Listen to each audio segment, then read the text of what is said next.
Midweek Madness, and my name is Hasna. As you can see, Rehan is missing again. Don't worry about him, he'll be back. So we have a new guest on our show this week. We have Shanuki the Alwis. Everybody knows her. Take it all in, ladies and gentlemen. Hello. Okay, Shanuki, how have you been? What's happening? What's going on? What's happening is life, and life involves a lot of things that are going on. It's a little busy. I work in advertising by day, and that's always stressful. And then by night I'm rehearsing with the workshop players. We are doing the Phantom of the Opera in October, so we're getting ready for that. And there are a number of other things that are happening in my personal life which I would rather not disclose to the public. Okay, smart. So I might just give you 10 points for that. 10 might.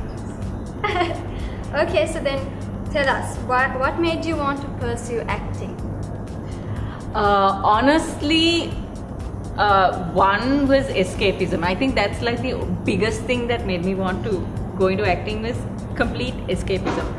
To get out of home, to do anything that gets me out of the house is always welcome. And I come from a naturally dramatic and eccentric family. So somehow the stage and we worked very well together from the very beginning. When it came to, being over dramatic, it was the one place that people actually accepted me for the drama queen that I am. So yeah, that's how that worked out. Okay, that's interesting. But I'm sure nothing beats my family and its drama. You'd be surprised. I can write books about the Dionysus.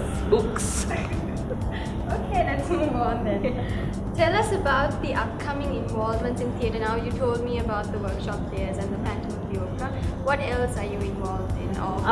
That's it for now. As in, what I'm sort of committedly rehearsing for right now is the Phantom, which is a big deal and a very emotional deal to a lot of us who were involved with the original production that never happened. Apart from that, I am reading a couple of scripts, but I haven't committed to anything. I have spoken to a couple of people who have asked me to read scripts for shows that might be next year, beginning of next year, but I can't talk about them because I haven't sort of said I'm doing it or not or what. So what about stuff apart from theatre? Have you thought of any? As in? As in actual acting, films and all that. Films? No. There was this like really funny thing that happened. Am I allowed to like? Yeah. This is after Blood Money. That is the most recent one that you came for. So, Blood Money, I played this role of this murdering psychopath doctor person. And after one of the shows, there was this guy who came backstage, and he said he worked for an airline and he was doing a film. I don't know why someone who works for an airline is doing a film to start with. And then he said he really wants me in his film, and I was like, okay. And then he told me he needs to take a photograph of me, and can I take off my clothes? I'm like, what? And this is mind you, backstage at the line. I said, what? And yeah, it's an adult film. I'm like, no. So for good reason, I am not doing any films.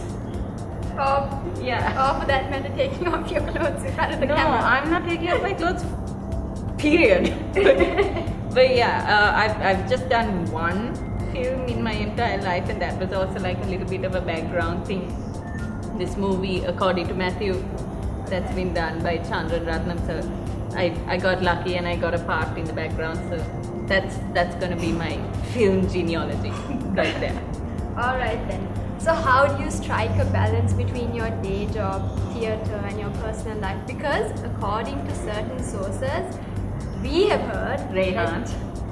I wouldn't name anybody here, Rehan. but we've heard that Shanuki screams at office all of a sudden. So yeah, tell us about this. Oh, I know who that source is. Shanuki screamed at office? Really? Really? The source told you that? Yeah. The source will be screamed at today.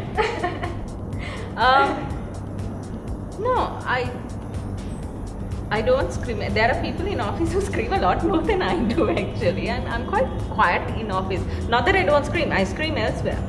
But no, I can't remember why I screamed at office, but how I juggle, let me just answer your question first before dwelling in the screaming bit.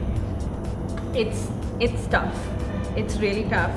I don't get any rest. Probably why I am the way I am. I'm highly strung all the time because I do not sleep. My office hours are very variable. So I can either go home at 5:30 or suddenly at 5:30 I can be given work that keeps me there overnight. So to juggle rehearsals is really tough. Luckily, I have directors who have been very kind with me, who have been very accommodating of my office schedule when it comes to theatre rehearsals. Then I also bake cakes on the side. So that happens after hours as well because I take orders for people. So a day in the life of Shanuki would be, okay, I wake up at 7 and then I'll go to work. If I'm lucky, I'll leave work at about 6. Then I'll go to a rehearsal of some sort and I'll rehearse till about 9:30, 10. Then I'll go home and I'll bake cakes till about 4 in the morning. Oh wow. Yeah. So guys, if you want any cake orders, then no, please don't. I'm trying to stop that now because it's not good for my health. But yeah, that's kind of how I juggle stuff. But I have to compromise on one or the other at certain times. Yeah. Let's just give you 10 points just for that answer. I've got 20 now. Yay! Keep count because you're losing the next round. So we move on to our next round, which is the rapid fire round, where Shanuki has to be afraid and I take control. Okay. So the first question: the most embarrassing moment you've had on stage? I'm always getting into embarrassing fixes on stage. One being in 1999, we did The Lion King, and I played an antelope, the role of an antelope, where our entire costume was this bodysuit, back when I had a body to get into a suit with. So it was this skin-colored leotard bodysuit kind of thing, where I was this antelope and I jump around and then these lionesses attack me and I fall and I turn around and crawl off stage. That particular show, when I fell and I got onto my knees and all, my leotard, it kind of split right in the middle of my bum. And I had to turn my bum to the audience and crawl off, right? So yeah, so the audience was in full view of the antelope innards, shall we say. Yeah, let's yes. Yeah, let's leave it at that. Do I get 10 points? I'll give you 10 points for being brave. The most annoying person you know, and why? I can't name some of them because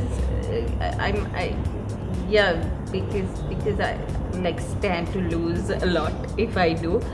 But I do have a couple of people that, you know what, it wouldn't be nice. It wouldn't be nice to name names, especially because this is going public. So I'll say myself. I annoy myself a lot. So then you'll reduce 5 points. Yeah, that's fine. And I have a couple of aunts also. You can't get away from the aunties, right? Yeah, we know that. Yeah. What is the most uncomfortable scene that you've done so far? I haven't been uncomfortable on stage ever, actually. Really not, because I'm quite extroverted when I get on stage. So very honestly, I haven't been uncomfortable doing anything. If at all, everyone I act with has been uncomfortable around me for several reasons. Okay, But name yeah. one. I mean, I've had love scenes and stuff, and I've made people feel ridiculously uncomfortable. Like one year, long time ago, we did Excalibur, the story of King Arthur, and I played Guinevere.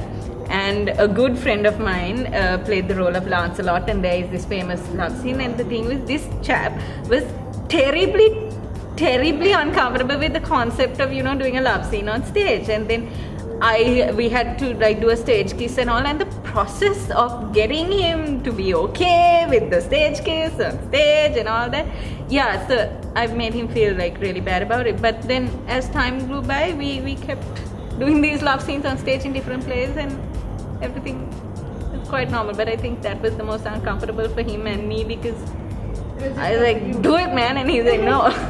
Yeah. What is something that you need to change about yourself?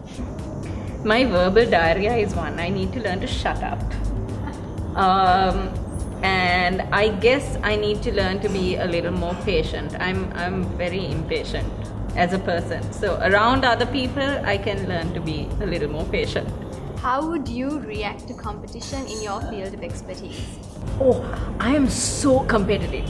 You watch Friends, right? Yeah. You know Monica? That's the level of competitive that I am. Like, there's like no holds barred. Everybody dies if they try to compete with me. So I'm very competitive. What was your question? How would you react to competition? Very well. I get very eager, very excited, and it's like I have to win this kind of thing. So on stage, stage is full of competition. I mean, there are brilliant actors and actresses out there, and it gets harder for me because I'm getting older and fatter, and they're like younger and younger and younger and better looking. So when it comes to auditioning for parts and all that, yeah, I get a bit antsy. Like, I want that part. The hot young thing can't get that part, you know. So yeah, I react pretty I would say passionately towards competition. Wow, yes, that's a word. Very So passionate. everybody watch out then. The best theatre group you work with? The workshop players. I've been lucky enough to work with quite a number of theatre groups, and everybody's like been really good. Nothing wrong with any of them, but the workshop players for me has been family beyond just a theatre group, because Jerome, he discovered me, he got me into the workshop players, he gave me opportunities to take on lead roles. He's the reason I learned to sing on stage, because I'm not a singer. So it was forcefully I had to sing, because a lot of what they've done are musicals, and he's given me the lead to take on a more sort of a senior role at workshop. And every year the casts become bigger, the productions become more magical. So the experiences that you get at workshop transcend just the ordinary theatre group experience. So because of that, yeah, that they have a special place in my heart. Alright, 10 points for that. Thank you. How many am I at now? I've lost count. Okay. Love for theatre or love for animals? Love for animals. Oh wow, that was really fast. Rapid fire, no? Something that you regret not having done?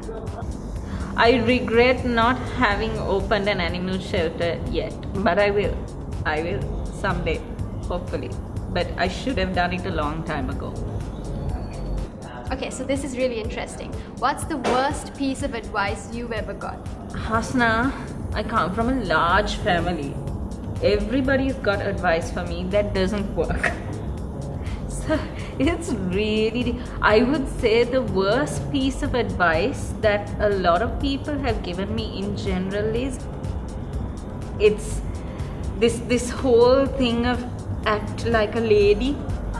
But when they say act like a lady, they mean act like what is socially acceptable in Sri Lanka for a girl, i.e. don't get up on stage and, you know, prance around, don't make a public, you know, spectacle of yourself, don't try to do more than girls are supposed to.